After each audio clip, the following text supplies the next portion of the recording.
bienvenue sur le channel. Aujourd'hui, on se retrouve pour un tag et c'est le tag de Angelica Nyqvist. Je mettrai sa chaîne dans la barre d'infos. Ça s'appelle le Makeup Release Tag. Donc elle apparemment fait ça tous les ans. Je me rappelle pas de l'avoir vu sur une année dernière, mais j'ai dû manquer le coche. Il y a tellement de vidéos au mois de décembre, on est d'accord, que j'ai peut-être pas vu. Bon, bref. C'est un tag qui a 8 questions simples, ou pas, au sujet des sorties make-up de 2020, enfin de chaque année. Et j'avais envie de le faire parce que premièrement j'aime bien les tags et en plus c'est ça, j'aime bien les tags. Et si vous n'êtes pas abonné à Angelica et que vous aimez la couleur, je vous suggère vraiment sa chaîne, elle est très drôle. Elle parle en anglais par contre, mais écoutez, c'est assez facile à comprendre je pense. Je pense que le pigment est un langage universel. Ne sommes-nous pas d'accord? Si, très d'accord. Alors, je commence ce tag avec la première question. Alors, je les ai traduites à vite fait. Quel est le lancement de marque connue qui a valu le plus le coup cette année? C'était pas ça du tout sa question en termes de traduction. Mais... quand je veux dire le marque connue, ça veut dire pas de marque indie, ça veut dire des marques que tu peux trouver en ligne et tout ça et tout ça. Je dirais BH Cosmetics. BH Cosmetics, BH Cosmetics, j'ai hâte de voir ce qu'ils vont faire en 2021. Mais la collection Sweet Shop, celle avec, vous savez, les trucs de glace là, de toutes les couleurs. Comment vous dire, amour intense. Grosse surprise parce que l'année dernière on se rappelle qu'ils avaient fait genre les trucs du Zodiac de nul de merde et je sais pas pourquoi un jour il y a quelqu'un qui s'est réveillé, ils ont dit si on faisait autre chose, si on allait dans une complète autre direction, on va pas mettre l'argent dans les photos et l'esthétique de notre site, mais on va mettre l'argent dans la qualité de notre make-up jusqu'à ce que quelqu'un teste et qu'ils disent oh c'est bien et qu'après ça tout le monde continue à tester. Voilà, donc ça c'était la grosse surprise de cette année.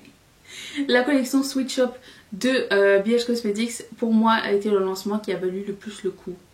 Et j'aimerais que vous répondiez aux questions dans les commentaires s'il vous plaît, ça serait super simple, merci. Ensuite, quelle est la même chose, le lancement qui a le plus valu le coup mais en termes indie, selon moi, étant donné que j'ai découvert Little Cosmetics cette année, je dirais les 2 dernières collections de Little Cosmetics. Je suis fan, je suis super fan. Donc c'est une marque indépendante allemande que vous pouvez trouver sur leur site allemand. Donc si vous êtes en Europe, il n'y a pas de frais de douane. Moi j'en ai, mais franchement si c'est une marque indépendante qui a des produits de cette qualité, ça ne me dérange absolument pas.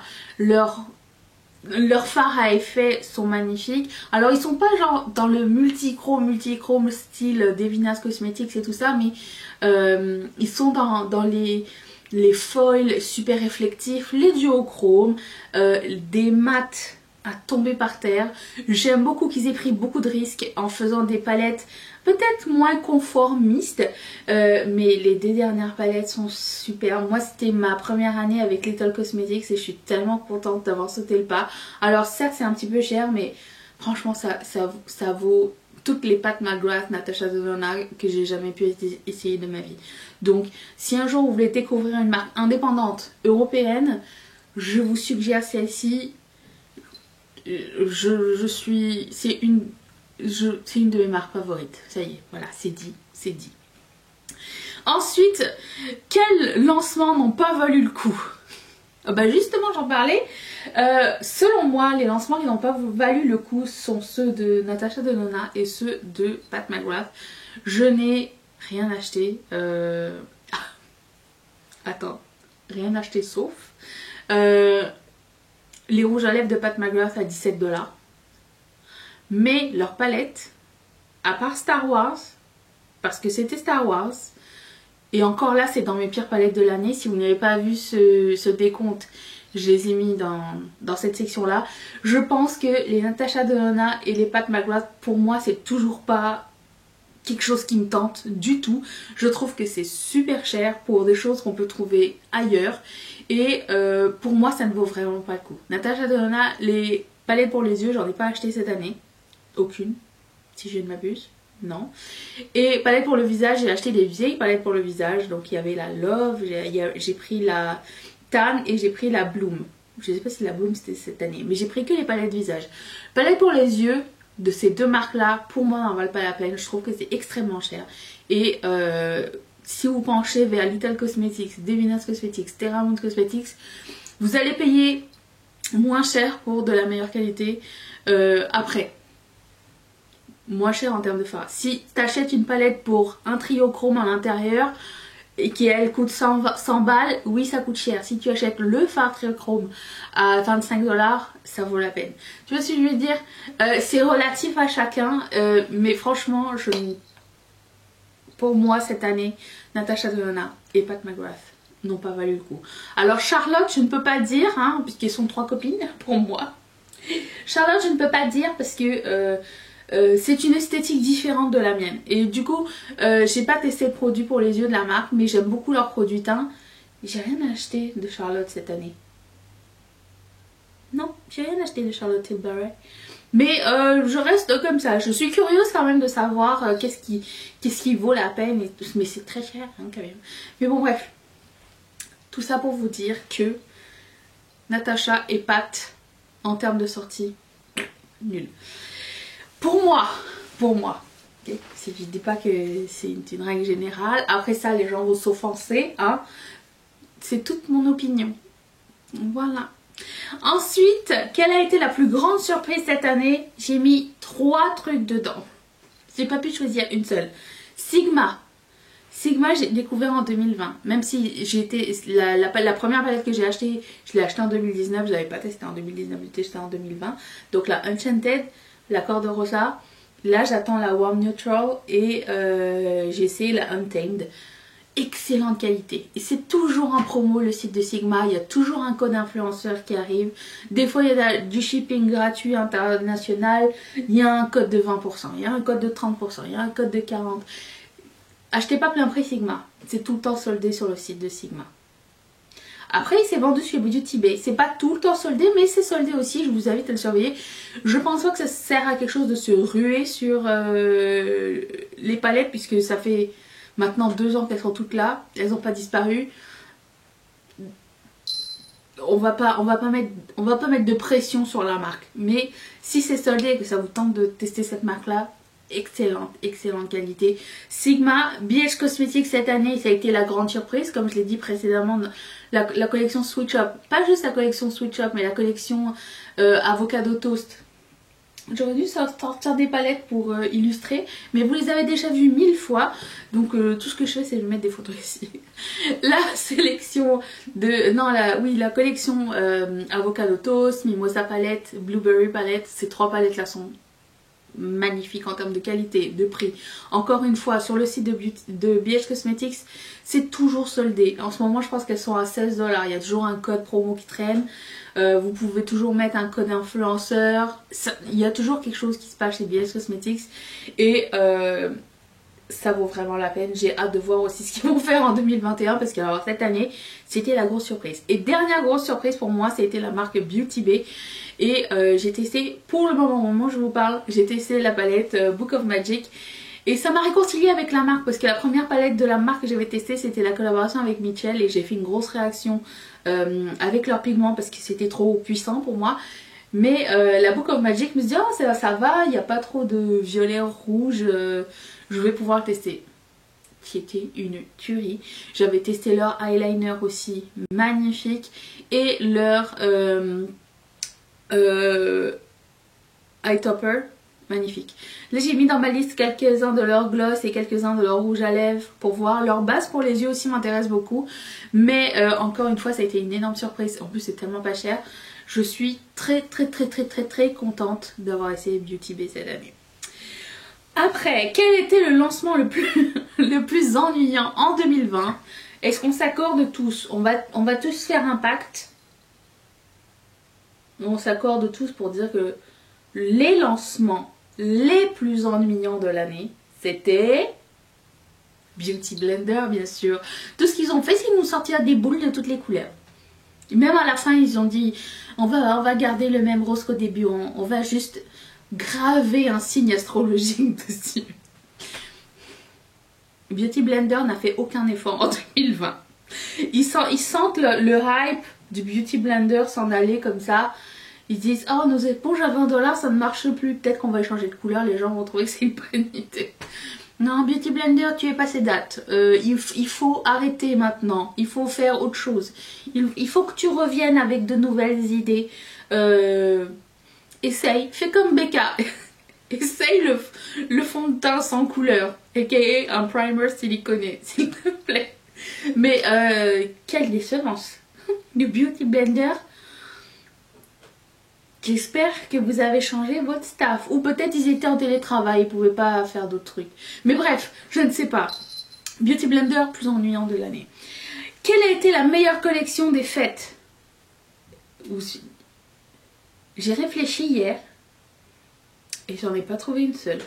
Étant donné que tout a été décalé, j'ai l'impression que les collections des fêtes n'ont pas été genre fifou, folles.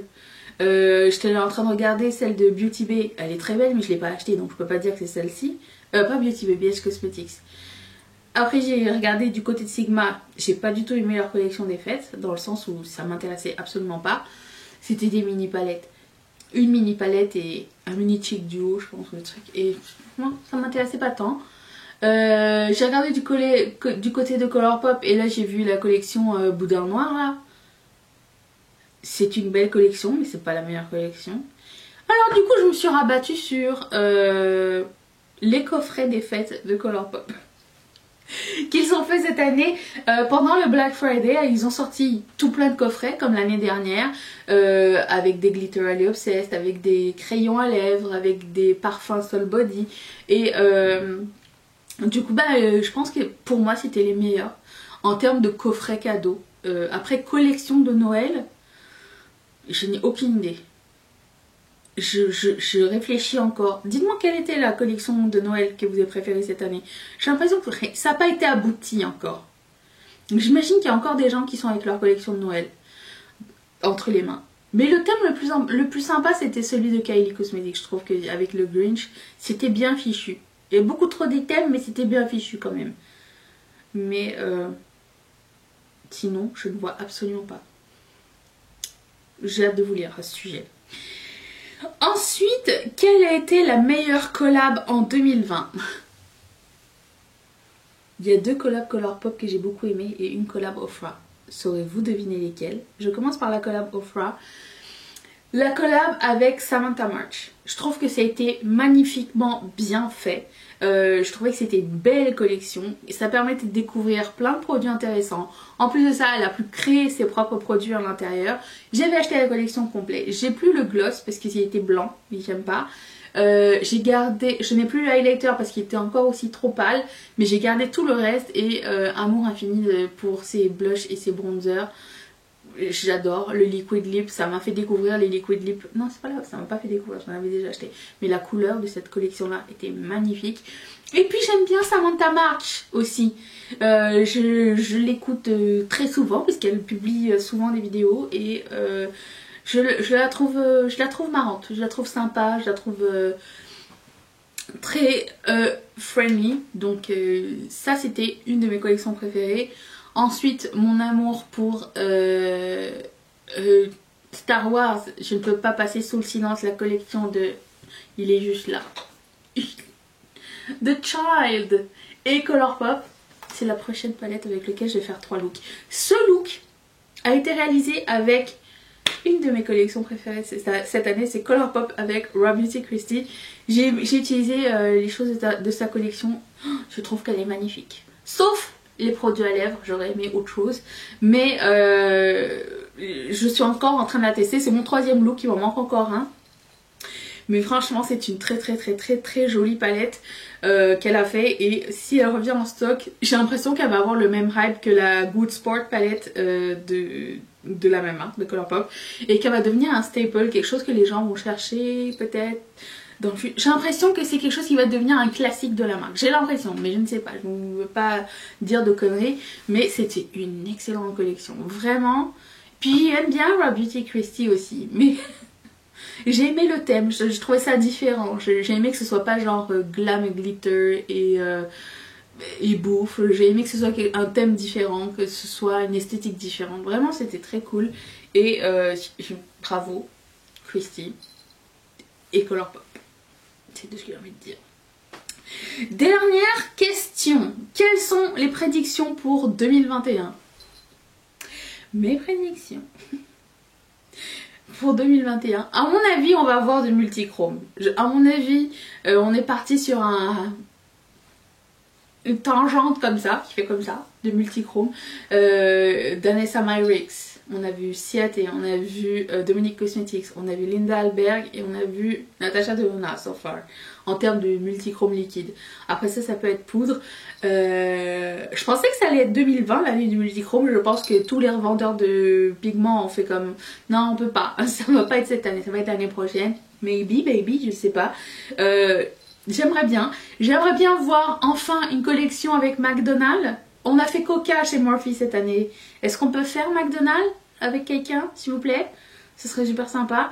Et j'ai vu que Riverdale revenait sur les écrans au mois de janvier. Et je me suis dit, ce serait pas trop une bonne opportunité pour Colourpop, ça? Une collection Riverdale. Alors, non pas que je sois genre super fan de la série, même si j'ai regardé tout jusqu'à maintenant, mais je trouve que l'esthétique de la série est super jolie avec... Vous savez, avec les lumières super... comment dire? Le contraste super exagéré, l'esthétique des personnages et tout. Je sais pas. T'imagines? Ça serait trop cool. Non? C'est pas une bonne idée? Bon, et j'aimerais bien aussi que Colourpop sorte un calendrier de l'Avent. Comme ça, hein, je dis ça comme ça. C'est un souhait, mais ça fait 2 ans que je demande, je n'ai toujours pas. Un jour ils vont m'écouter, hein, peut-être. On ne sait pas. Voilà, j'ai hâte de vous lire sur tout ce que j'ai écrit. Non, j'ai hâte de vous lire. Non. On peut tromper un homme. J'ai hâte de vous lire au sujet des questions dont je viens de répondre. J'ai beaucoup de mal avec les phrases. Bref, j'ai hâte de vous lire. Point barre. Je vous retrouve demain pour une prochaine vidéo. Merci d'être resté avec moi. Je vous fais d'énormes bisous. Bye. Oh, j'ai écrasé quelque chose encore.